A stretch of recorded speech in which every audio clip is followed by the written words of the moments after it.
5 seminars that we're going to be doing, sessions that we're going to be doing this fall, and then we're going to take a break and then pick back up again in the winter.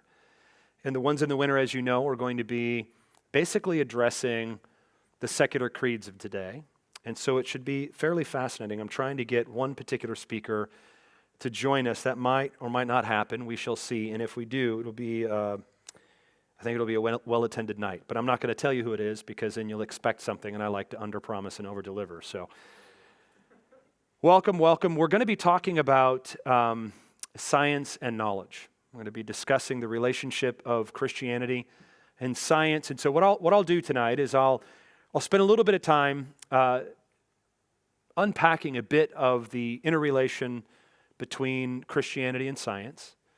And then I want to get into discovering a bit of why Christian theology in particular, not just any theology, but Christian theology, is a precondition for science, why it promoted scientific inquiry. And then lastly, we want to look at the limitations of science. And in particular, we want to talk about scientism, which is a broader term that leaps from just scientific inquiry out into philosophical and theological statements. And so here's what I want to encourage you with tonight, as is the case every week.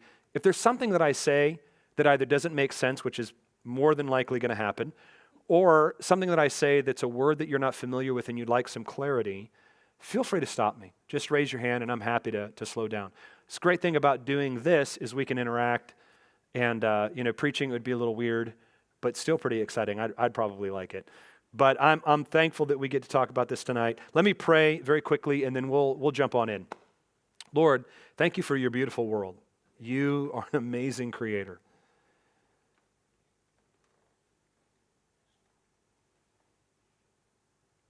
We see something of what you're like in that which you've made.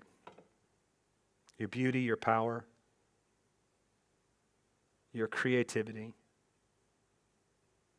Lord, thank you for blessing us with the pursuit of knowledge,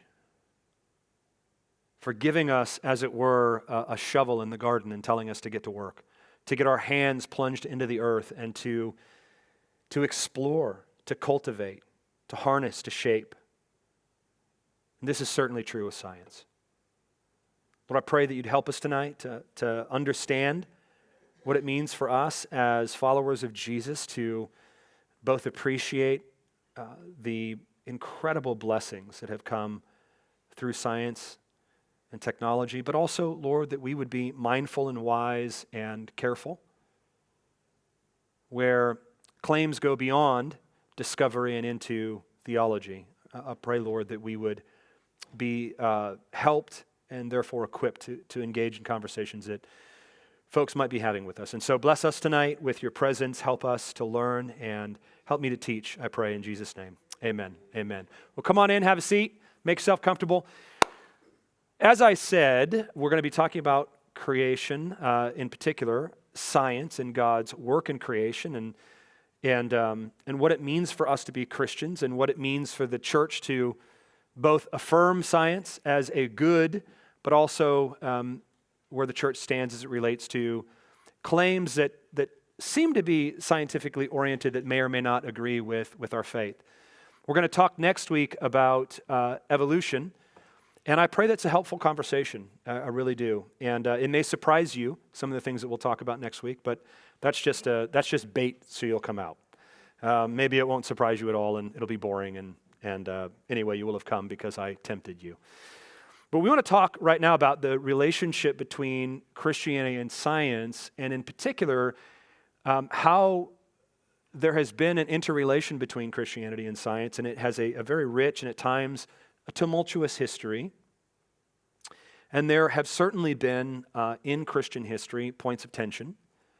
But it's important to recognize that Christianity, in many respects, always had and currently has a deep appreciation for science, a deep appreciation for science. And I want to say that on the outset so I can sort of strike my colors early on. This is not a talk against science at all. Last week we heard from a dear brother of ours, Dave, who is a A neuroscientist? No, a Brain surgeon. brain surgeon. Yes, yes. I said something wrong to your daughter, and she was quick to make sure that she knew that I knew that you knew that was wrong. Yeah, she's a great spokesman for you. But we heard from him last week, and he was able to talk with us a little bit about consciousness and about his field of expertise, and it's just fascinating. It's wonderful. And we were even discussing last week just how important it is that we have people that know the living God in the sciences, and really in every area of culture, but in particular in the sciences. And so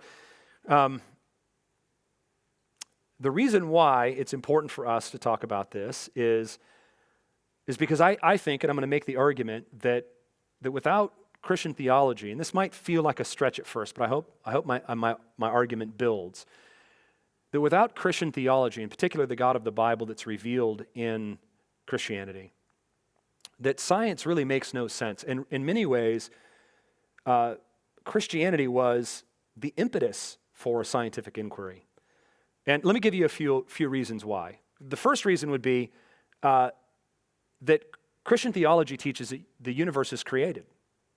That the universe is created. The doctrine of creation ex nihilo, which just simply means creation from nothing, teaches that the universe is not an accident, but a purposeful creation of God. And so this belief motivates scientific inquiry because Christians believe the universe is orderly, that it's rational, that the universe is intelligible. As such, it can then be studied. It can be marveled at. And this is the foundation for why modern science was birthed. And the second argument would be that Christian theology teaches that the world has historical foundations to it. And so many pioneering scientists were not only devout Christians themselves, but they saw that their work was in effect uncovering the mechanics of God's creation, and that it seemed that there was a progress that could be made with learning about God's creation. And their faith was an obstacle, but instead was a profound motivation for them to pursue scientific inquiry. And so I want to just give you a few names that might be helpful for you. Feel free to write them down or not. This might be very boring to you, but it's always interesting to me when I go back and look at this list to see how many of the world's leading scientists have been Christian. You think of Copernicus, was a Renaissance mathematician. He was an astronomer. He proposed the heliocentric model of the universe, where the earth and the planets revolve around the sun. And he was a canon in the Catholic Church. He was a canon in the Catholic Church. You think of Kepler. Kepler was a devout Lutheran. He was a key figure in the 17th century scientific revolution. He's best known for his laws of planetary motion. Think of Galileo. Galileo saw no contradiction whatsoever between his faith and scientific findings. He believed that the Bible and nature were two revelations from God. We talked about that quite a bit in the first couple of weeks. As we looked at Romans 1, we saw that all humans are without excuse because by the mere fact of creation implies that there is a creator. And so for Galileo, he just saw no contradiction between the two. And if they contradicted, he just would think that was one of them not being properly understood. You think of Pascal, a famous French mathematician and philosopher and physicist. He was an inventor. He wrote extensively on Christian philosophy. He wrote Pascal's Wager, which is a famous argument for belief in God. Think of Robert Boyle, was the person who discovered that the volume of gas decreases with increasing pressure and vice versa, the famous Boyle law.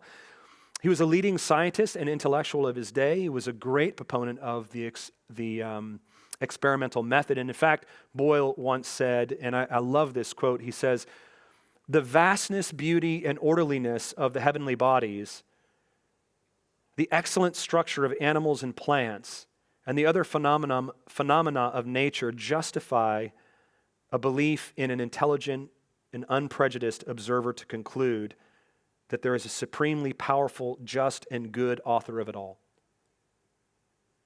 Supremely powerful, just, and good author of it all. We think of Isaac Newton. He was perhaps one of the most influential scientists of all time. Newton discovered universal gravitation, the three laws of motion. He was deeply religious and wrote more about theology than he did about science. Newton once said, and this is a great quote as well, "This most beautiful system of the sun, planets, and comets could only proceed from the counsel and dominion of an intelligent and powerful being." Think of Michael Faraday. He was an English scientist that was known for his contributions to electromagnetism and electrochemistry, was also a follower of Christ. Think of Gregor Mendel, who was an Augustinian friar and scientist. Mendel is known as the father of modern genetics. His experiments with pea plants laid the foundation for our understanding of heredity. You think of James Clerk Maxwell. He's a Scottish scientist known for formulating Maxwell's equations. He played a foundational role in the understanding of electromagnetism. He was a devout Presbyterian. You think of Georges Lemaitre. He was a Belgic Catholic priest, and he proposed the Big Bang Theory all the way back when as the origin of the universe, which was then later confirmed through various observations.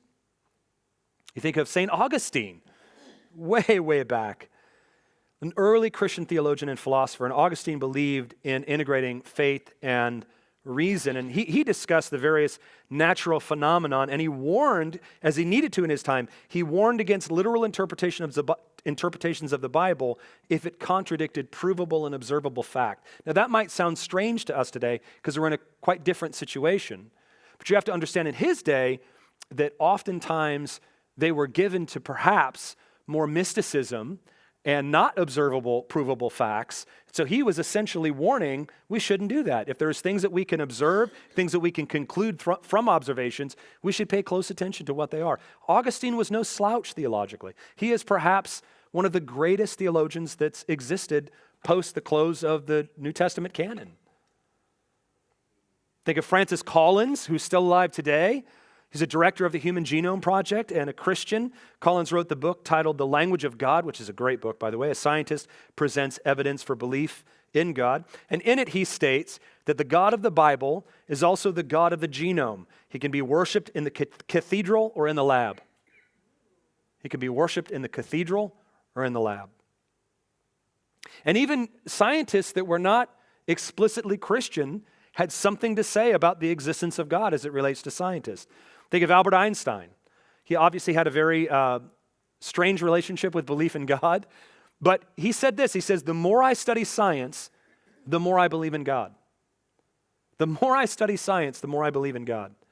You think of Max Planck, who said, both religion and science require a belief in God. For believers, God is the beginning, and for physicists, he is at the end of all considerations. Let me say that one more time. For believers, God is the beginning, and for physicists, he is at the end of all considerations. And then Werner Heisenberg said, the first gulp from a glass of natural sciences will turn you into an atheist. But at the bottom of the glass, God is waiting for you. Isn't that great? The first gulp from a glass of natural sciences will turn you into atheists. But at the bottom of the glass, God is waiting for you. We also think that not only were there several Christian scientists that moved science along, but just the value of human reason is no small thing. Christianity teaches that humans are made in the image of God. And this includes our capacity for reason and understanding. The ability to use reason to investigate the world, including using the scientific method, is seen as a gift from God and a reflection of his nature. You think of even a moral framework for science. We talked quite a bit about that in the second or third week as we talked about the argument from morality, that Christianity provides an ethical foundation upon which science can operate. While science can tell us what to do, it is our Christian theology that helps us define what we should do and why we should do it. And in this sense, Christianity can be a guide to the ethical implications of the scientific advancements. You guys remember the famous line in Jurassic Park where he says they've been spending so much time seeing if they could do it, you know. They didn't think about whether or not they should do it. And there is, as we talked about even the three main branches of philosophy, and we discussed their interrelatedness and how important it is that even in our pursuit of epistemology or in our pursuit of metaphysics, that they all interrelate with ethics, and that's certainly true for the sciences. I don't know if any of you went to go see Oppenheimer, but the history alone is just fascinating. To harness creation in a way that you could both simultaneously create something good that could power entire cities with just very little waste, and also completely destroy an entire city. That there has to be ethical considerations made when we do science, lest we just do science and never ask those moral and ethical questions, which gets us into a lot of trouble. We just become more sophisticated devils, as one author said. You think of just the wonder and worship.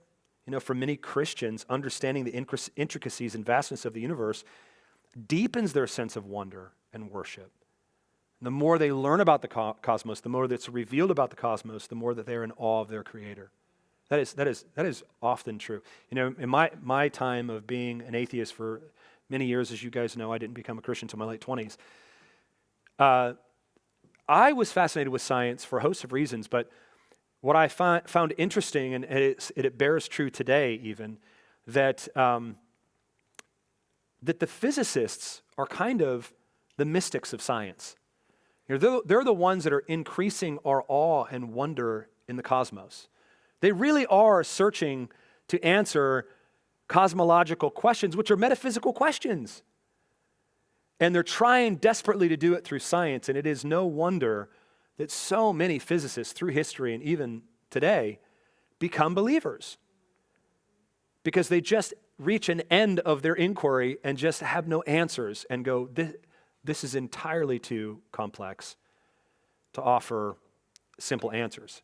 And I don't think that's any kind of a knockdown argument, but it is an interesting experience to see those that really are the kind of priests of science that are trying to lift our heads to the beauty and wonder of all that's made or all that exists, that is the most suspect crowd that are in the most danger of becoming Christians.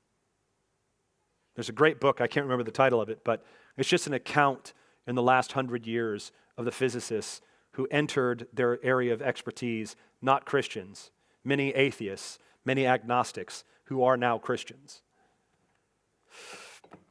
Also, just the correspondence with truth that we find in the Bible. Christianity believes that all truth is God's truth. And this means that genuine discoveries in science, which uncover truths about the universe, are not incompatible with Christian beliefs.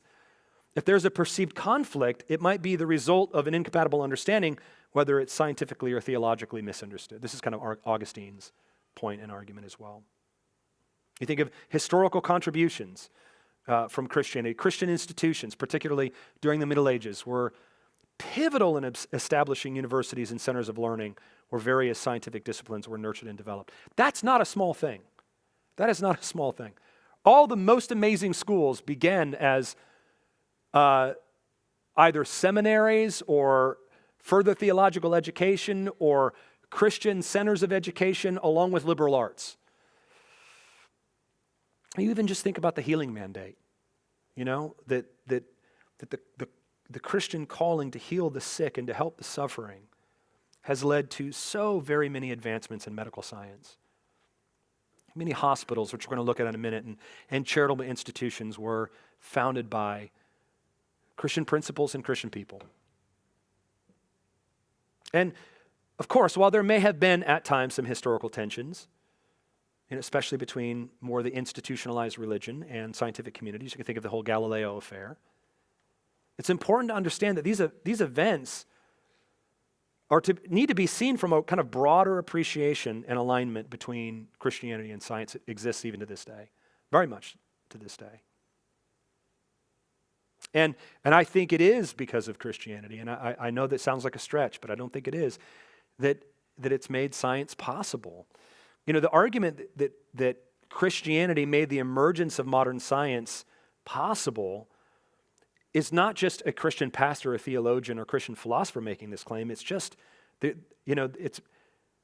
seems to be fairly grounded historically on several key ideas that are rooted in the Judeo-Christian worldview. So I want to take a look at some of those that kind of came up through Christian theology and philosophy that kind of provided the fertile ground for the development of scientific inquiry.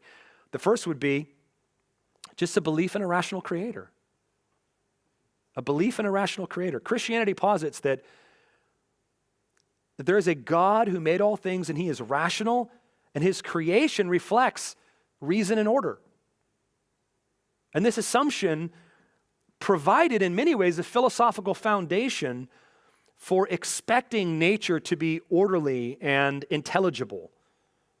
If the universe is the handiwork of a logical and consistent God, then it should operate according to consistent, discoverable principles. You think of the Imago Dei, the Christian doctrine that humans are created in the image of God, and this suggests that we're rational beings, that we're capable of understanding and exploring the universe. And it underpins the idea that humans can and should study the world to better understand God's creation. You think about creation being contingent, whereas some Eastern religions see the universe as cyclical. A lot of science up until the Big Bang was kind of proven, saw it as just existing eternally. But Christianity, Judeo-Christian worldview always believed that creation was a contingent thing, meaning it didn't have to exist, but it came into existence at a particular moment in time purely on God's will. And this encouraged scientists to seek out the specific cause for all the effects that they see, rather than just relying on this either cyclical or fatalistic explanations. You think of Christian theology and how it values the material world. We're not Platonists. We don't believe that the great joy of our existence is to finally fly out of our physical bodies because it's a prison. Now, listen, this is going to bother some of you because this is what you were taught. So much of Christian theology, so much of evangelical theology is just soaked through with dualism and Platonism in a very unhelpful way. And so what we feel like, hey, the goal is to get out of this prison and to... What is Platonism? Yeah, so Plato. Yeah. And so just the idea that there is the ideal, and then there's the kind of, for lack of a better term, more the Neoplatonists, is kind of the tolerated. And that the ultimate ideal is what we want, but what we have here is just a shadow. And so for Neoplatonists, they begin to look at the material world as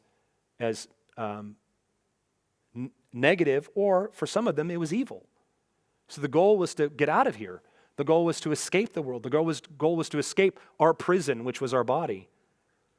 And this is just terrible theology. This is not biblical theology. Biblical theology sees that the material world matters. God doesn't make junk, and he doesn't junk what he made. Matter matters to God. Now, if you ever want to know how he feels about that, all you got to do is go to Genesis 1 and 2.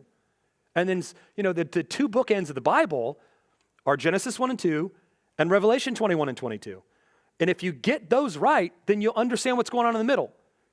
If you don't get those right, you're not going to get the story. If you jump in post-Genesis 3, where just human sin, and you end in Revelation 19, where Jesus judges the living and the dead, then you're just going to get fall, redemption in Christ, judgment. That's not untrue, but it's not true enough. What God wanted in his world was, what he created was a good creation. I mean, he says it 7 times. He made this, and what did he say? It was good. He made this, and it was what? It was good. I mean, he does it 7 times.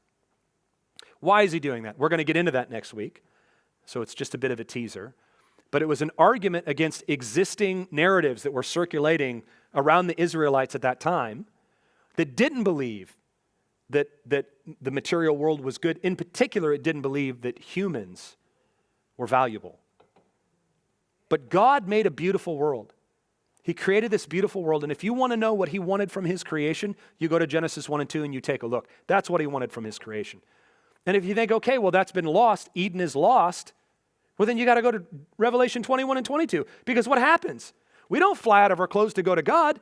The dwelling place of God becomes a dwelling place of man, and New Jerusalem comes to us, and heaven and earth finally kiss. And in whatever way you want to think about it being separated by some weird membrane now, I don't know. That's fine. But here's what we do know. The goal of creation is new creation. That God's not giving up on his material world. Now, you think, well, that's Christian theology. How does that matter with science? It matters a great deal with science. Because if that is fundamentally true, then Christianity, especially in its incarnational aspects, that he made a beautiful world, he made a good world, that God became a man in Jesus, affirms the goodness and value of the material world. And this affirmation stands in contrast to all the historical religious perspectives that see the physical world as either illusory or material creation as inherently evil. You think of progressive revelation, that the Bible teaches that there is this linear concept of history, which I mentioned a few moments ago, but you have from creation to new creation. That's the biblical story. And within Christianity supports the idea that knowledge can progress over time, giving confidence in potential future understanding, where we may be limited now. I mean, think about God. God didn't reveal himself all at once to us. There's a progressive revelation that has taken place from the beginning, from creation. And his self-revelation was in stages and revealed as humans developed over many centuries. And in the same way, we're not only learning about God through his progressive revelation, we're learning about his world progressively, the thing that he made.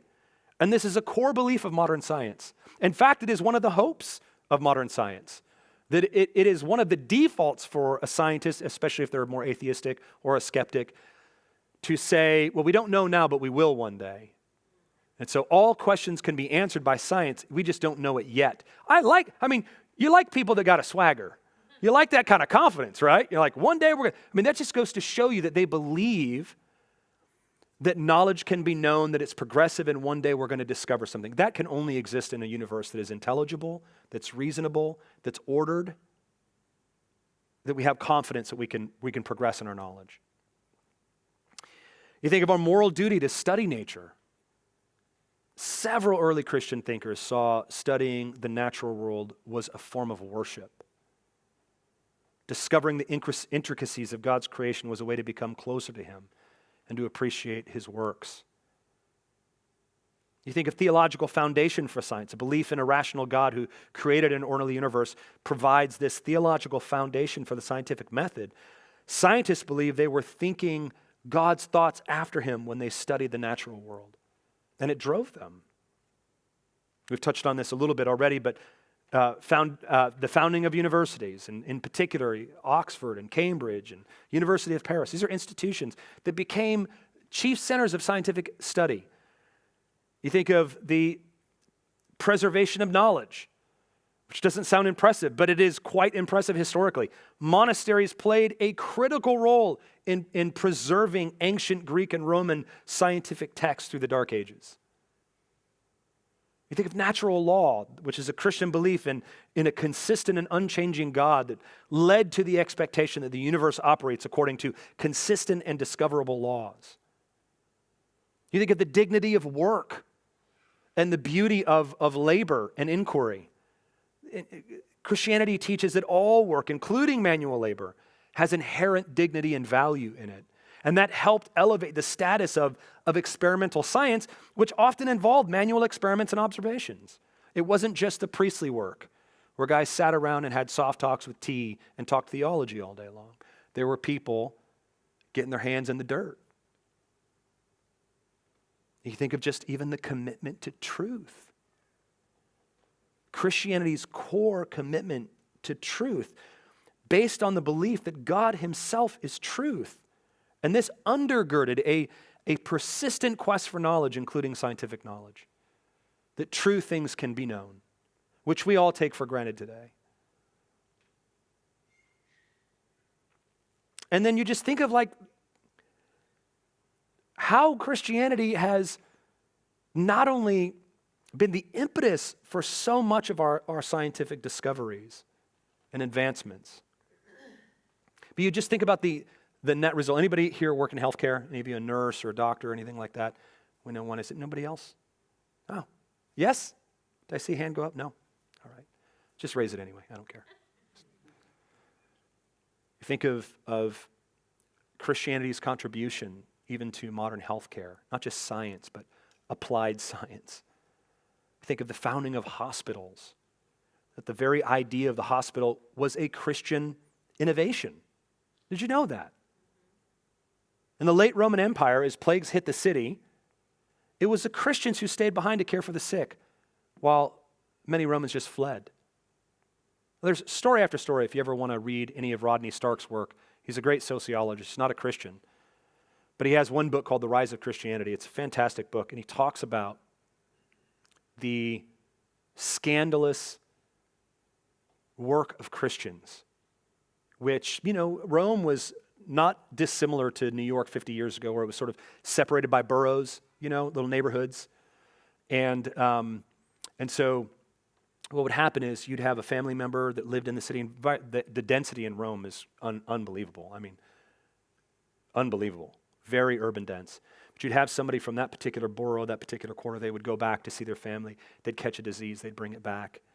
And so that disease would begin to spread in that borough. Well, Rome would just shut down that part of the city, quarantine it, not let anybody in there, and just wait until everybody died off, which made sense. But it was Christians that would move into those neighborhoods and would serve the sick, often costing their own life. And it made no sense to anybody why they would do that, why they would give of themselves. In fact, I think it was Emperor Julian that we have some historical writing that was discovered where he's quite cross. He's talking about Christians. He's frustrated at them because Emperor Julian he tried to create the first welfare system in Roman history. And the reason why he did it, it says it in his writing, was he was trying to stamp out Christianity. And his quote is something like this. I didn't write it down, but he said, he goes, "The Greeks don't care for anybody. Neither do the Romans. The Jews kind of care for themselves. But Christians care for everybody." And he was frustrated by that. So to compete, to stamp out Christianity, he tries to create a welfare system to compete with Christianity, and it almost bankrupts the empire. And they stopped the program. I think it was in 4 years they stopped the program. Because Christians just gave themselves to others. Because for them, you have to understand, their theology was like, this is not my final destination. Like, death now is just a chauffeur that takes me to the presence of my king. And I'm going to get a new body anyway. And so they would just give themselves to whatever the task was, whatever the cost was. And today it sounds so incredibly foolish and unwise, but it was also one of the reasons why Christianity spread throughout the Roman Empire. There was 2 reasons. The way they died and their sex ethic that was so captivating. Their sex ethic. Can you believe that? Not because they were prudes, but because the Christian wives were bragging about the great sex they had with their husbands. Because in Roman culture, sex was just, look, if you're thirsty, you drink. If you're hungry, you eat. If you're tired, you sleep. If you're amorous, you have sex. That's all it was. That's all it was. So they were not looking to satisfy their wife sexually. They were looking to satisfy themselves. And so all of a sudden you get these early Christian women that are talking about, my husband became a Christian. I'll tell you what. And all the ladies are talking. And it's crazy. We think about this. Sociologists they struggle to find out why Christianity spread at the explosive rate that it did. How does it go from the close of 100 AD, the estimate is somewhere between 20 to 22 million Christians that existed, which is, by the way, a lot at that time. That's a lot of people. To within, 310 AD? No, I'm sorry, I got it all the way around. It was 20,000 Christians to the close of 310 AD, and it was something like 25 million Christians. So how does, in 210-year period of history, when Christianity for good portions of that was outlawed, They were on the run. They didn't have any military power. They didn't have any political power. They had no educational power. They had no economic power. They didn't own a lot of real estate. They didn't have a chariot that they drove in with the military to take over anything. And yet Christianity explodes. And it's because they were willing, because of the resurrection, to give their life away in service to others, and because of their sex ethic. One early Tertullian writes an apology in 197 AD, and he says, they shared their table with everybody, just not their bed. Just not their bed. They were in a monogamous, loving relationship where they lived a life of self-donation one to another. They fully gave themselves to their spouse in every way. And you got to understand, we think Christianity is repressed, like Christianity is repressed sexuality. Christians back then would argue, no, sexuality is repressed Christianity. Like it's repressed religion. You're seeking something that only God can satisfy, and when he does, it makes you the kind of person that your spouse needs, and it makes you the kind of husband that can love your spouse. And this drove so much of the spread of Christianity, and this idea of caring for others, specifically hospitals and healthcare. This is a massive issue for early Christianity. You think of even the monastic infirmaries. You know, these communities would often provide medical care for their members, and they would all provide medical care for the communities that surrounded their monastery. They preserved and expanded upon ancient medical knowledge and kept those records intact. You think of their care for the vulnerable. Historically, Christians were known for their commitment to the sick and to the elderly, which we just talked about, to the dying, even in times of contagion. They believed that every person was made in the image of God, and they saw every life as inherently valuable. You think of all the medical missions that have been done in the name of Christ. In the modern era, many Christian missionaries travel not only to spread their faith, but also to provide medical care. Mission hospitals and clinics became foundational to healthcare systems in many parts of Africa and Asia and Latin America. And you just think of even the modern hospice movement, which I didn't know until I was studying and preparing for tonight. It's one that I've always missed. That the modern hospice movement, emphasizing care and pain management for the terminally ill, was pioneered by committed Christians like Dane Cicely Saunders in the UK. It's just unbelievable. One writer says, if you were to try to take out of world history all the fragments of Christianity that are embedded everywhere, you'd have very little left. It's just everywhere. All the things that we assume are good, all the things that we've come to enjoy. Now, I'm not saying that the Christian church gets a pass for its boneheadedness and stupidity through the years. We've done a lot of dumb things too. But the things that we treasure, the idea of human flourishing and justice and all the things that we've come to believe in that are just right and good are because of Christian theology becoming embedded in society, because of Christians living this out on a neighbor-by-neighbor basis, and then taking positions of power where they have influence and living out those same values that were back then so contradictory to the values of the time, of the day. And see, we think of this today and we're like, well, everybody believes that there should be no racism. Why? That would not be an argument you'd make 2,000 years ago. Why do we believe so strongly in the dignity of every person? Why do we believe so strongly in caring for the sick and the vulnerable? Why do we feel so strongly about this? This is because this is what our faith teaches us. It's the basics of Christianity. So Christianity's contributions to science and healthcare is profoundly significant. The Christian worldview, which posits a consistent, rational God along with the inherent worth of humans and his creations, provides a very fertile ground for the development of scientific inquiry and compassionate healthcare. And though there is much overlap between Christianity and science, when science begins to assert theological and philosophical claims, it moves beyond its area of specialty and then fails, obviously, to account for the complex ways that humans gain and understand knowledge. And so that's what we're going to finish with tonight, which is just the limitations of scientism or science as a full epistemology, a full way that we can know all things. Now, I'm going to take a break here before I get into it. It's not terribly long, but I said a lot, and I kind of just rattled off a lot of facts. And so I'd like to maybe just take a few moments and engage and just ask, is there anything that was interesting that you hadn't thought of before, or any questions that come up from making some of these claims that belief in God and Christian theology really is a precondition for doing science? Yes. I'll start with you, Shanna. Thank you, brother. Appreciate that.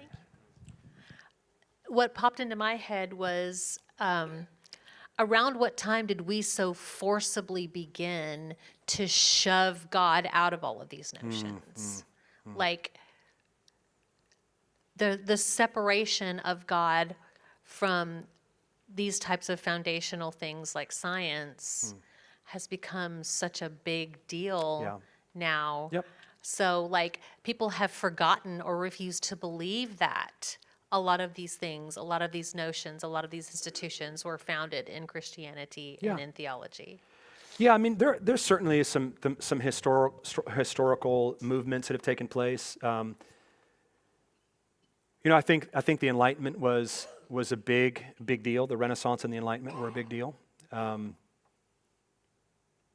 It's even funny how we tell our history, isn't it? Like we have the classical period. Who doesn't like things that are classic? Like classic cars and classic Coke. And we like classical music. It all has this ring of like, So we tell our history like there's a classical period, which of course are the Greek thinkers. And then you have this dark and medieval period. We even call it that. Dark and medieval period. What is that? Well, I'll call it, the 1,000-year period of, 500 to 1500 AD or whatever. And the argument in the way that we tell history in our school system, and just the way we tell history in the West, is that was a period of darkness because it was, in many ways, captured by religious institutions. And so there's not a lot of good things that happened during that period of time. It's pretty terrible. It was all bad. That's why it was dark. And then you think of like Renaissance and Enlightenment. Those words have theological connotations to them. Renaissance means born again.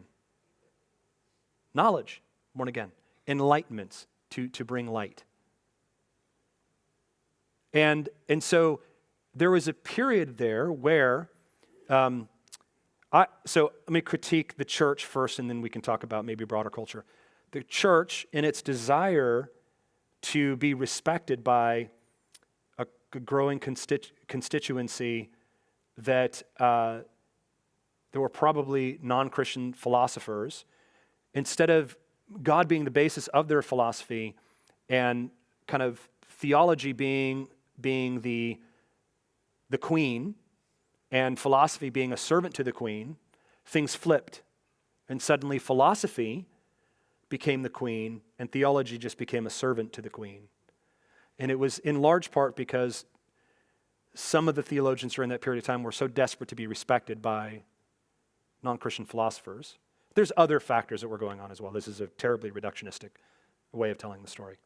But when you think of broader culture, and of course broader culture, there definitely was a sense in which man became the measure of all things. And whereas for a period of time, God was the measure of all things, including man, man became the measure of all things, including God. And so God now was required to sit in the witness stand while we peppered him with questions, and he needed to answer for his actions. And so this movement whereby both science became possible in many ways, especially during the Reformation, where there's this great desire of a push for literacy, driven in large part because they wanted people to be able to read the Bible in their own native tongue. But there was this push for knowledge that the Reformation in some ways provided the pathway for the Enlightenment. And so the result of that was a world that believed that theology was something created by man, but man is ultimately the hero of the story. And as we become more able to harness creation, and as science begins to make advancements, instead of using this as the ground by which we glorified God and thanked him, it became an opportunity for us to say, we don't need him. And so there's a rift, there's a real rift, but I wouldn't put it on the non-Christian world. I think there was things that the church was doing for a good portion of history that were not helpful. And you had some like Aquinas that were trying to navigate through treacherous waters early on. And they tried. They really did try. But look, the way of things is as Calvin says, the human heart is an idol factory. We're always going to find and manufacture messiahs that can become the heroes of our story. And so, so where we're at today, we kind of have the post-Enlightenment period, and then you have the modern period, and then you have the postmodern period, and now it's called meta-modernism, which is postmodernism that we're in right now. All kinds of fun stuff. It's fascinating if you think of the modern period. For a couple hundred years it exists. We'll call it Bastille in France, storming of the Bastille Wall, and then the falling of the Berlin Wall. Let's just use that as a 200-year period of history of modernism. What modernism was essentially an argument that because of science and technology, we could make the utopia that we all long for. It was basically a secular desire for new creation, arrived at apart from God. And it was a belief in one big narrative that scientific advancement, technology, that empiricism and rationality, logic and empirical method will get us where we need to go. And so was there a lot of great things? Yes. And it also made us pretty terrible as well. If you think of the 20th century, that is the bloodiest century that we know in human history. 100 million people were killed in the 20th century over ideologies. And many of them, and this is not, by the way, I want to be careful in saying that this was an atheist issue, but much of the atrocities that were taking place were in cultures and leaders that abandoned an idea of God as the meta-narrative and replaced it with man and his pursuit, his ability to know the difference between right and wrong. His advancement would ultimately lead to the kind of world that we all wanted. But the problem is you might have a great idea, and the country next to you, who also wants the world that we all wanted, but doesn't agree with how you're going to get there, suddenly now you kill each other, and you don't have the world that you all wanted. And so what happens during this period of modernism, which is this promotion of one single meta-narrative, that advancement will win the day, scientific knowledge will win the day, and our human rationality will win the day, well then, the Berlin Wall falls, and I'm not going to say that was a hard part. There was stuff going on before that led to postmodernity. But then what comes to the fore is a view called postmodernity, which all the way up until recent has kind of been the dominant view. And postmodernity is basically, it's a reaction against modernity. On one hand, it comes across as more humble because it says that idea that we're going to create a utopia just from our rationality and our scientific discovery is hogwash. It didn't work. That experiment has failed. And there is no one true meta-narrative. There's just all individual narratives. And everyone has their own narrative, and their narrative, it's their truth. And it became, it was a reaction to what in modernity was a kind of coldness to human emotion, because everything should be just basically arrived upon by tight logic and what we can find empirically. And we essentially shove down human emotion. Postmodernity is taking human emotion that's been ignored and bringing it to an ultimate status so that what we feel in our own personal narrative is ultimate truth. And that's where kind of feelings become facts. It's not scientific method, it's feelings that become facts. It was a reaction to modernity. And so now you have the emergence of meta-modernism, which is postmodernism. And look, in each of these movements, they're reacting against something broken. The problem is we tend to overcorrect. I grew up in Seattle, and so anybody know what you do when you start to skid off on a icy road or on a wet road? You turn into it. That's counterintuitive. My dad had to teach me that. I'm like, you're lying. No, turn the other way. Yeah, and you'll be doing this for half an hour. And so this is what we do. We steer the wrong way, and we end up in a ditch.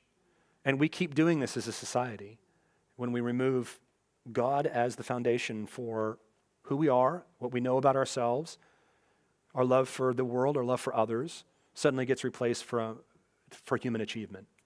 So I know that's a long answer to your question, but it's just a quick history. I know you wanted to say something as well, Dave. Could somebody hand Dave the mic, please?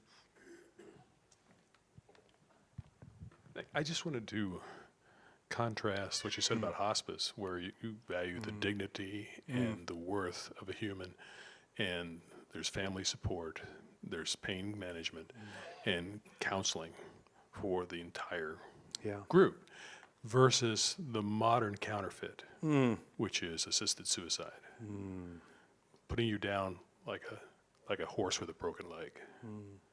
So Yeah. that's all I had to say. Yeah, that is dark, Dave. Thanks. No, I'm kidding. That is true. I mean, what is it? Yeah, what does it say? You know, it's a tough thing to talk about that too, because people are really suffering. You know, and our Christian instincts are to alleviate suffering. So it's even tempting as Christians to say, if this would be a more dignified way of going. But, you know, I want to say this very carefully. You know, God is the author and owner of all life. And self-murder is self-murder. And I know that can sound, you know, especially with people that are suffering. I would not say this with somebody that's you know, profoundly suffering in that way. I think there's better ways to say it. But I'm trying to, just for the sake of time, be more clear here. That God owns life. All life is in his hands. And when we usurp his authority and we take matters into our own hands, it all goes terrible. It's always gone terrible, whether we murder somebody else or murder ourselves. But it is to your point, it is this utilitarian view of being human. We're only valuable if we're useful. You know, it's even the argument for, you know, some of the arguments for abortion are arguments about personhood, about what makes someone uniquely human. And the argument goes something like this: if they have no faculties, working faculties, then you should be allowed to, you know, if it's a baby that doesn't have cognitive capabilities, you should, you know, and I have a nephew that I love very much, buddy Aaron, and he has no cognitive capabilities. And you just think, well, what happens when somebody's in a coma? Like, you could just extend that argument out and just go, is that all we are? Are we just these, our value is only derived from our usefulness, our abilities? But where you get Christian theology, it's like, no, by just the fact of existence, you're valuable to all of us. And there's something, you know, I will say, and if my sister were here, she would say the same. My sister, gosh, I love her, strong woman. She had Aaron, and Aaron has had he's struggled. You know, he's 30 years old and he's struggled. It's been hard, you know, because now he's a grown man, but they have to pick him up and carry him. He can't communicate. He interacts in really no meaningful ways, what we would call meaningful ways. And that drove her to fight for, by the way, my mother, we grew up in a home where my mother had polio. She contracted it when she was 4, so I grew up in a home where being around someone with disabilities was normal. I didn't know any different. But for my sister, not only growing up in the home that we grew up in, but also having Aaron, drove her to go and legislate for people with disabilities. And it also led her to start a foster care system for kids with disabilities, severe disabilities. So she would often foster and do daycare for kids with disabilities. And then she ended up adopting 3 of her foster kids that had pretty significant autism that are my nieces and nephews. You guys may have met her. Lily was here a few months ago visiting. My sister was here with little Lily. Lily, I'm her favorite uncle, and I'm proud to say that. And Lily is amazing. She'd never been to a beach before, and we took her to Galveston. And so I don't know if that was helpful or harmful. But you just think of, like, my sister's life has been radical. Our whole family has been radically impacted by what, you know, in our worst moments as a culture, we would just say that child's not valuable. They were suggesting that they put him in a home. We have friends that, we have one particular friend, another pastor friend of mine who's in Albuquerque, and he discovered his child in the womb was going to have spinal bifida, and they just said it's going to be severe, and so you need to take his life. They even scheduled the abortion without their permission. They said to him, we don't want an abortion. They scheduled the abortion, and then the abortion clinic called and was mad that they didn't show up for the abortion. They said, I told the doctor that he wouldn't want it, and they tried to charge him for the abortion anyway, and they had to fight this for months. And we have another couple, friend of ours, that's in San Diego, and one of their children, their first son, they were told their child was going to come out with severe Down syndrome, and he didn't. But they told him you need to abort. And so, look, forget about the abortion thing. What I'm simply talking about is value. I'm talking about what makes humans valuable. And in a Christian worldview, you have to understand, like, everything that we come to just assume in our cultural day is here because of Christian theology. Judeo-Christian worldview, it's just shot through all of our values, our whole legal system, our Constitution, it's just everywhere. The values are everywhere. Now, whether we consistently uphold those values is a whole other question, but it's shot through everything. And so, yes, brother. Somebody have the mic? Oh, yes. Sorry about that, brother. I can talk loud enough. No, I want folks to hear it.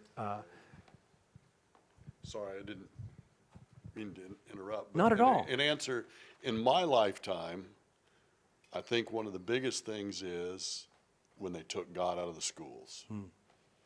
Because somebody's going to replace God in school, correct? So now, instead of teaching evolution and creation, you teach evolution because it's right, it's scientific. You no longer teach that science is out discovering God's world, science is disproving God's world.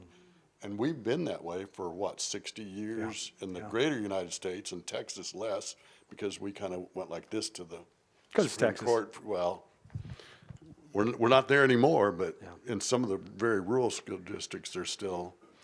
But as a plug for homeschooling, teach your kids because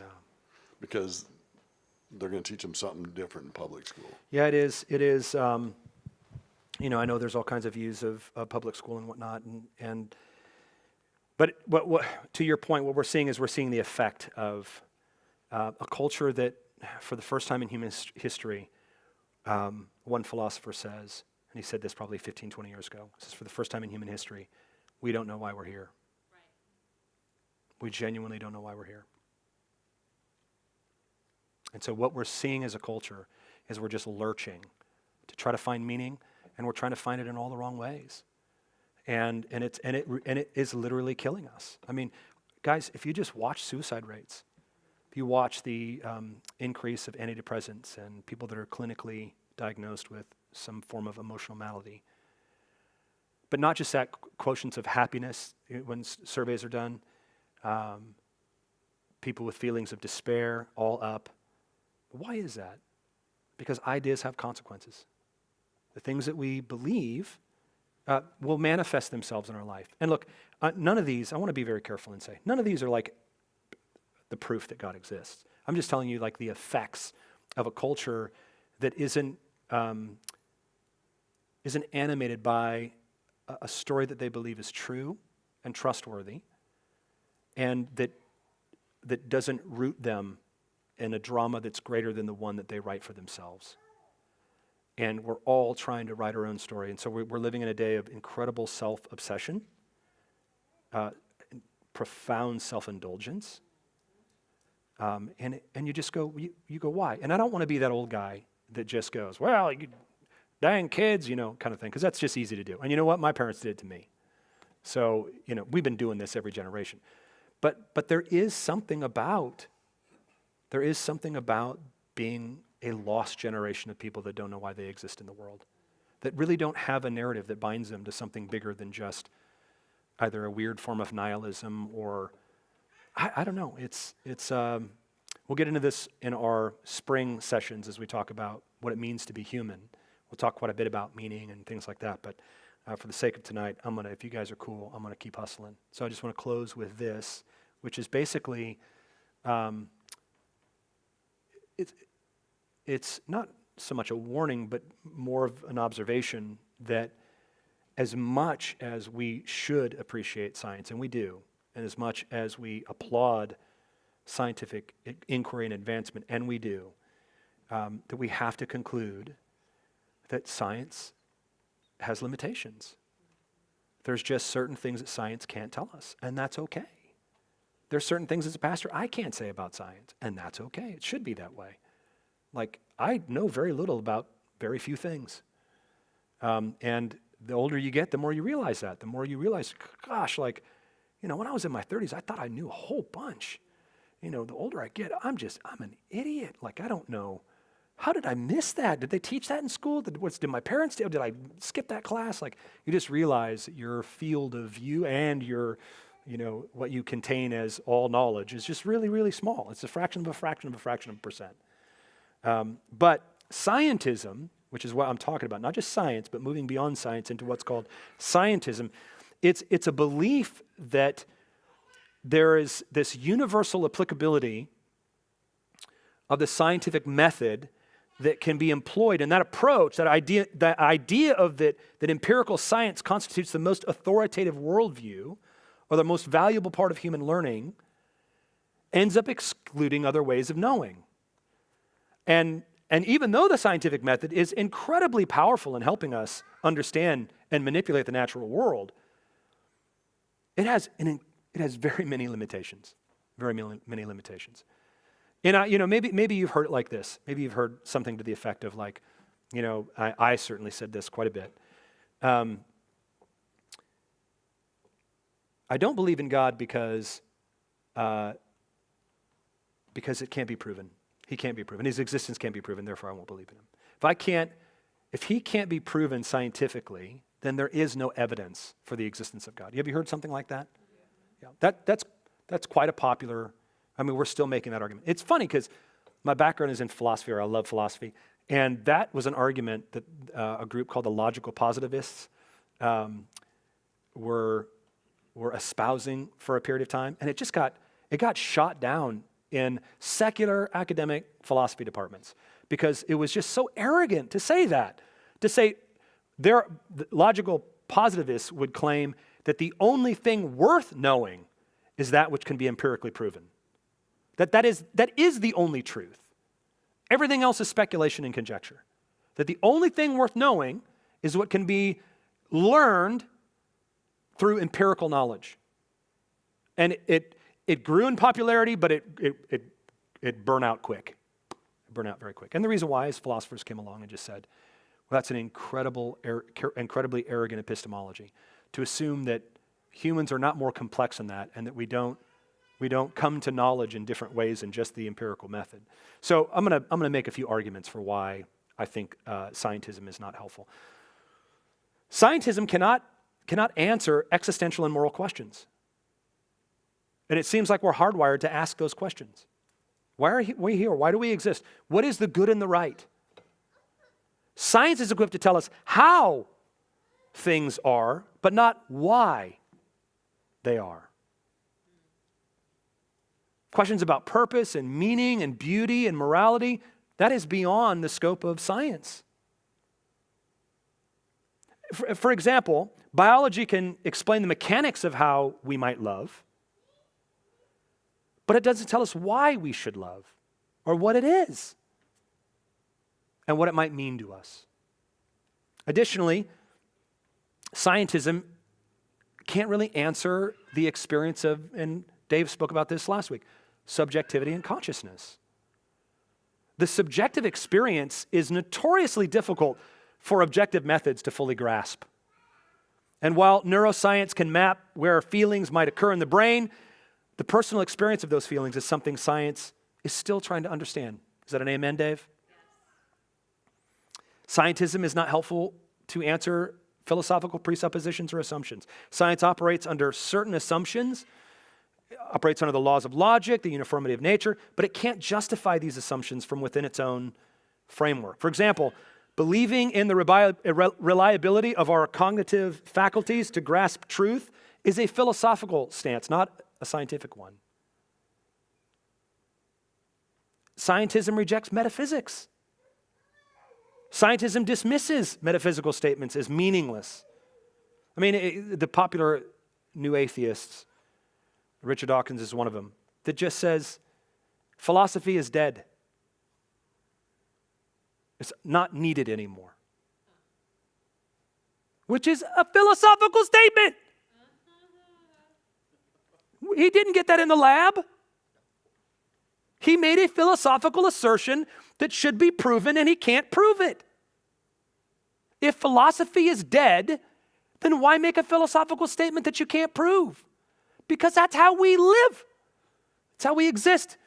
We're always making claims about the purpose and meaning for why things are and what things should be, and we can't avoid it. There's no way to avoid that.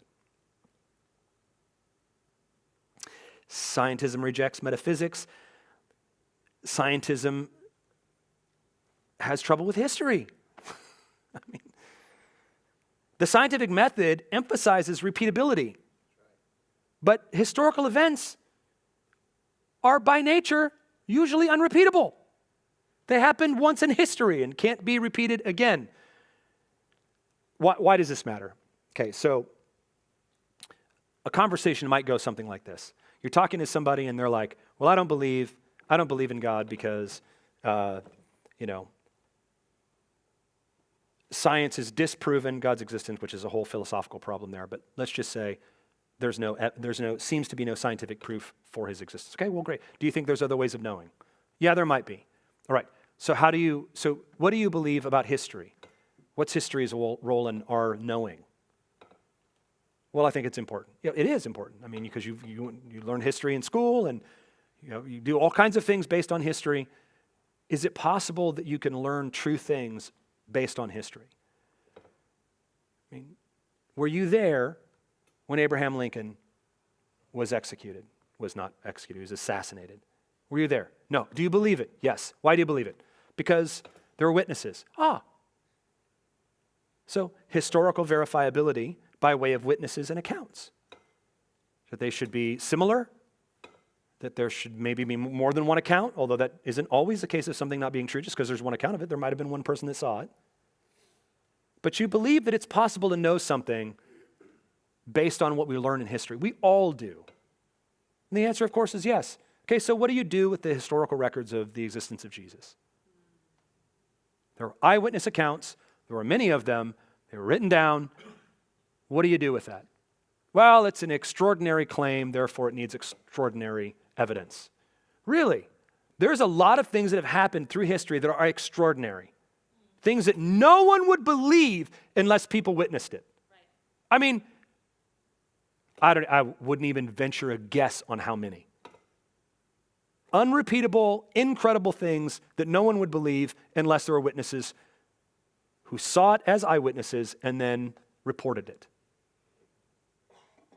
My point is this, that it is obvious that we know a great deal about our life. Our life is shaped, the meaning of our life in many ways is shaped and guided by things that we've learned that we did not learn in the lab. History being one of them. What about art and beauty? What does science have to say about art and beauty? There are some aspects of art that can be studied scientifically, like maybe the impact that music has on brainwaves. That's great. That's cool, actually.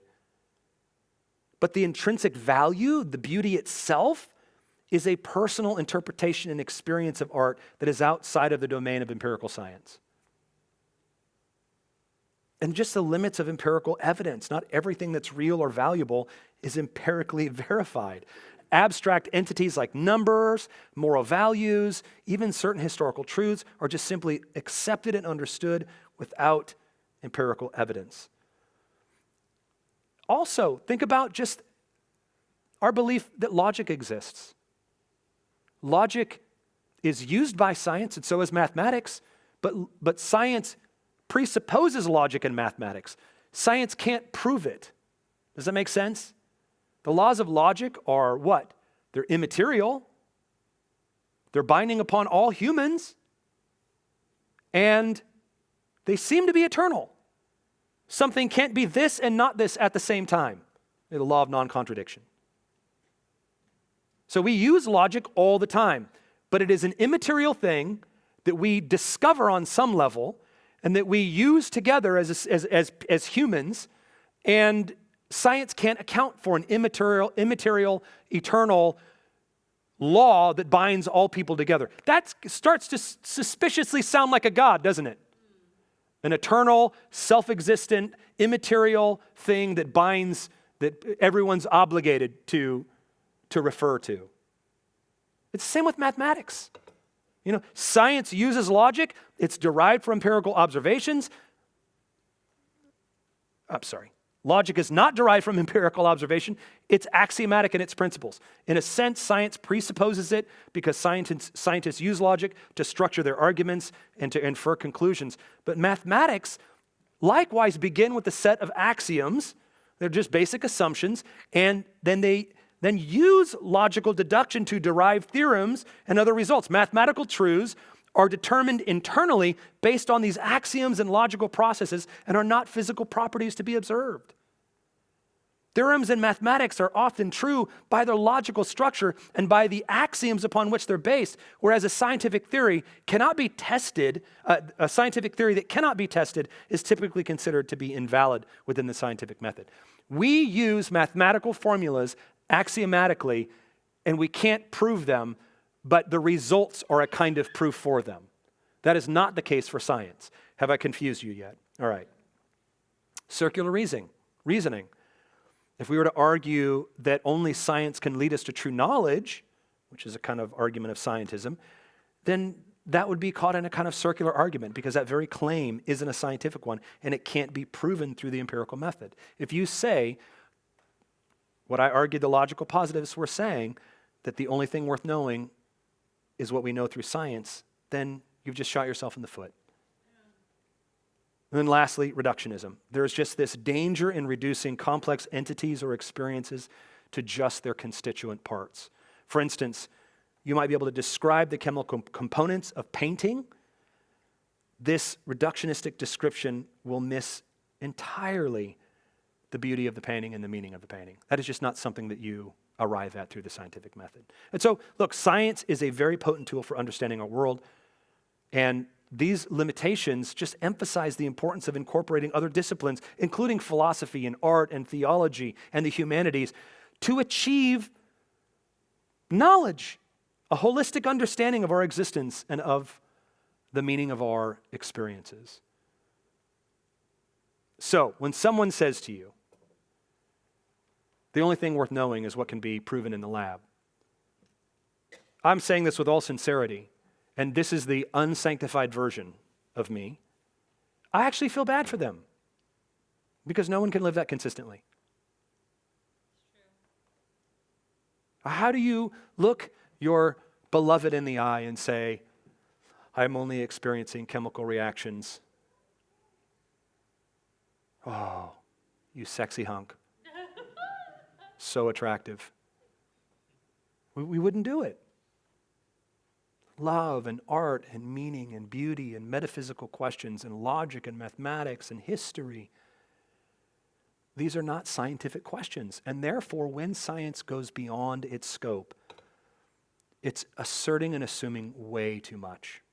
And that's basically the limits of science as a comprehensive theory of knowledge. All right, questions, thoughts, ideas? That's a lot of information tonight, guys, and I just apologize for that. But I wanted to get through it. Otherwise, we were going to be straddled with this next week, and I keep punting it every week. And so I want to get to evolution next week, and I had to put a period on the end of this sentence tonight. Now I'm tired. Thoughts? Yes, Shanna. Is there a book that you would recommend on modernism and postmodernism and like meta-modernism? That's a good question. For my own sake, not Yeah. just everybody else's, but my own sake. I would probably recommend my theological mentor, Michael Goheen, wrote a book on Christian philosophy that gives you a bit of an account. Okay, so there's two books. I would look at Goheen's book on Goheen. Okay. And I would also pick up, interestingly, a book that he wrote, a shorter work, easy to read, called Living at the Crossroads, which tells the Western story and kind of elaborates on a little bit about what we talked about tonight. Yes? Yes, from James Sire. Yes, very good book. A little dry. Thanks. A little dry. Yes. He really gets into like postmodernism. Yeah. Yeah, Sire is James Sire is excellent on worldview. Definitely want to recommend it. It's probably, 20 years old, 20, 25 years old. There's new editions. Yes. Called The Universe Next Door. Excellent book, though. I would strongly recommend it. Yeah, I mean, what we are talking about is we're talking about worldview issues, right? And I think Christians sometimes don't feel they have the permission to think at a worldview level, and I think that is to our detriment. I think we have to interact on some level with competing worldviews. There are narratives that circulate out there, and the great thing about it, and probably the reason why I love them is, love the concept and the study of worldview, is because it helps you make sense of what's going on today. So many of us are just frustrated with what's happened, and we have no idea what preceded it. And so we're just frustrated. But it didn't get here accidentally. Like, we're not in the position that we're in by accident. There was a series of choices and decisions and education that went along the way that led us to the place that we are at today. Because, as I said earlier, ideas always have consequences. So it's good to understand what some of those ideas are so that you can think more helpfully about why you're seeing our cultural struggle in the ways that it is. It's very clarifying, and it is also helpful to engage people in a conversation. Maybe you talk to somebody that's not a Christian, but they're a thoughtful non-Christian. They want to engage at a worldview level. They're asking bigger questions of what you're accustomed to. It's good to have some kind of training of worldview in your tool belt. So, another question. Yes, could somebody give him the mic, please? Oh, you have it got already. Yes. You mentioned something about many people being killed by non-believers, non-theists. Yeah. But I was listening to an interview with Richard Dawkins, when he actually argues the opposite. He said one of the main reasons he is going in this crusade against, theists is because many more people have died because of God. That is factually wrong by tens of millions. There's a great book. They're not Christians that wrote it. Was that? Yeah, it's factually wrong just on this is not even a Christian argument. It's just there is a myth that has been perpetuated that the reason why there's been so much deaths in the world is because of religious wars. Yeah. And there was a huge study that was conducted by two authors, and I'm drawing a blank on the name, and I'll try to get it for you guys next week. But it's hundreds of pages in this particular book that literally traces from what we know of history all the way to modern times, every single war and their cause. Their conclusion is, these are not Christians, their conclusion is 8% of wars were started as religious wars. 8%. The rest were territorial issues, land disputes, blah, blah, blah, blah, blah. 8%. And so I was shocked when I read that. This book came out maybe 10 years ago, and I was like, come on, that can't be true. Because look, I do think that the church has done pretty terrible things through history. I'm not a guy that goes, oh no, we've been super innocent. Oh my goodness, when we stray from the text, when we move away from the ways of Christ, we do horrible things to one another, and now we have a religious hammer to do it with. So I absolutely think truth can be a very slippery slope, and can also be something that we use to harm other people. Because truth and grace are always supposed to be connected together, like they are in the person of Jesus. But it's just not accurate historically. And so I've heard him make similar comments. He's not the only one amongst the new batch of new atheists that make that claim. And it's just such a bad argument that non-Christian secular thinkers don't want them making that argument because it's not true and it can be easily falsified. Yeah. But I'll try to find that book for you, and maybe next week, if I can remember it, I'll bring it for you. It's a great read. It's a dry read as well. Anybody else? Thoughts, ideas, questions, comments?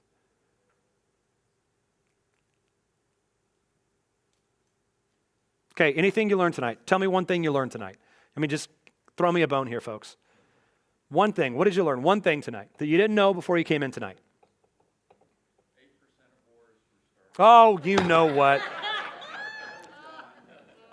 That was so easy. The context or the concept of scientism.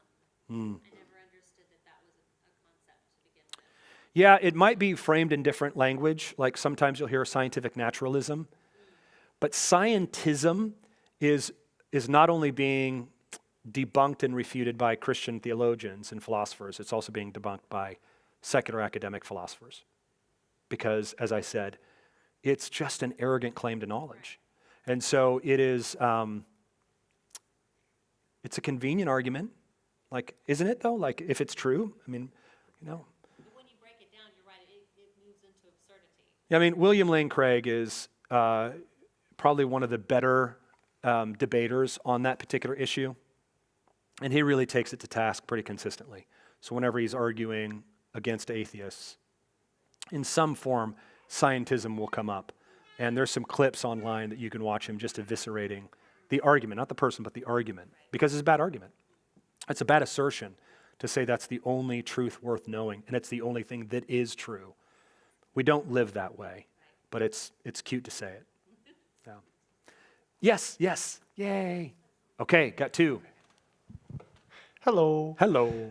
I just find it fascinating the kind of eras of time, like classical, medieval, Renaissance, I'm drawing a blank, Enlightenment, modern, postmodern, and now meta-modern. I haven't heard meta-modern yet. I just find it interesting that they seem to be accelerating in the amount of time. Yeah. Does that make sense? Yeah.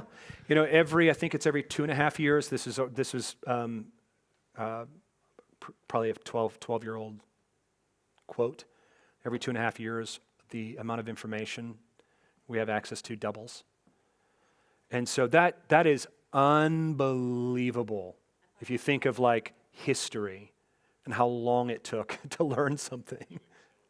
It's accelerating. I thought it was every 18 months. It might be. That was 12 years. That was 12 years ago that I was reading that particular author that made the claim. But I mean, it makes sense. I mean, with the internet and our ability to gather information quickly, you just think of what AI is going to do to that. I mean, it is frightening. I will ask AI theological questions, and I'm embarrassed at how accurate it is. I'm like, this is crazy. Now, there's always something in there. I'm like, no, that's wrong. But it's creepy. Like, our access to information has made us simultaneously less wise with more knowledge. And that's going to be a real problem. We're going to have a reckoning that's going to take place. I don't know exactly what it will look like. I don't even want to speculate. But yeah, you're right. Things are accelerating. At least the ability to gain information is accelerated quite a bit. It will probably keep accelerating. But we are finite creatures. And so there is going to be a limiter. And we're already seeing negative impacts on access to information. And look, I'll make it'd be a bit of a Jesus juke, but we're finite creatures created by God. We are not omniscient. And there's something that happens to us fundamentally when we try to be. When we try to be omnipresent, which is to be in all places at all times, it means that we are nowhere at any time. This is affecting relationships now. When we try to be omniscient, which is to know all things and all possibilities, then we learn very little because we acquire information. And maybe, Dave, you could speak about this, but there, you know, the question of like ADHD and ADD, you know, it is kind of a chicken and the egg question. Are we creating this because we're fundamentally kind of rewiring the way the brain works with short-term memory, where we like you talk to the average student, they cannot, like offering a logical syllogism to them, they want to shove a pencil through your eye, or making them read a lengthy argument to come to a conclusion. We're losing the ability to track an argument for a period of time. And so what we're doing is we're focusing on a lot of short-term memory. Dave, is there anything you'd want to offer up about that? Could somebody get Dave the mic? Sorry about that, brother. You're going to get your steps in tonight. Yep, thank you. Yeah, there have been studies looking at shortening of attention spans in the TikTok era, because basically that's what we're seeing. Yeah. Is that kids cannot focus more than 60 to 90 seconds at a time because that's what they're seeing on TikTok. Yeah. And look, I believe in microevolution. I believe in small adaptations of our species.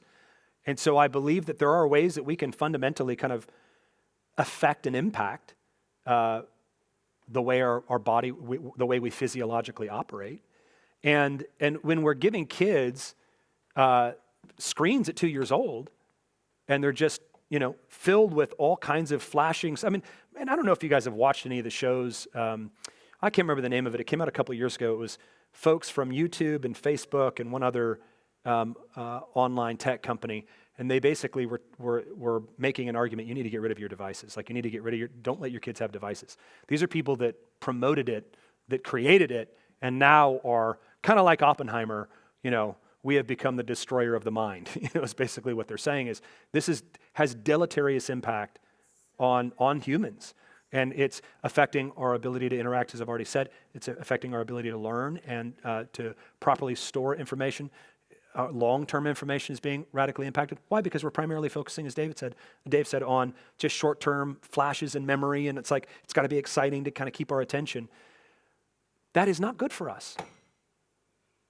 There are physiological things that pornography does to us. Yes. We know that. There are it's having an impact. And please hear, I'm not the guy that's like, it's all evil. Let's all get our phones and burn them on a pile. But sometimes I feel like that. I'll be honest with you. There are days where I long for, remember the dumb phone? Remember the phone that you could just had a cord? I had carried around a brick at one point. I was a business guy, and I had a brick. And they were super expensive back then. It had an antenna. And it was connected by a wire, and it was very loud, and you went boop, boop, boop, boop, and it was super loud, and maybe you could get a call through, right? And battery lasted 30 minutes, and it was felt like it was $50 per minute to call somebody. It was crazy. And if it ever rang, it was never good news. It was never good news, yeah. And now we have an entire world on a single device. And we are mediating our entire lives through screens. It's one writer calls it rootless dissipation. We are becoming disconnected from reality, from physical reality. And then there's this push of alternate reality that there's a desire for. Meta is looking to create these alternate spaces where we can, look, I don't know where it's all going. I'm not a prophet or a son of a prophet, but what I can say is, the studies that I've read, they're terrible. Yeah. They're terrible. It is not helping us. It's hurting us to some degree. So I don't know what to do about that, because as a pastor, I don't want to tell everybody, get rid of your phones. On the flip side of it, I know what it does to me. This thing, it lied to me, and it told me that it would make my life easier, and now I'm connected all the time. And I've got, we have 750 people that call C3 home. I've got 750 bosses, Bob. People have access all the time. Now, is that good? Yeah, as a pastor, that's probably good. Is it also terrible? Yes. Because sometimes you just need to deal with your problems and I don't need to be involved. You know what I'm saying? This hyper-connectedness of trying to be everywhere all the time is killing us. It's killing us. And it's at the detriment of the relationships that are directly around us.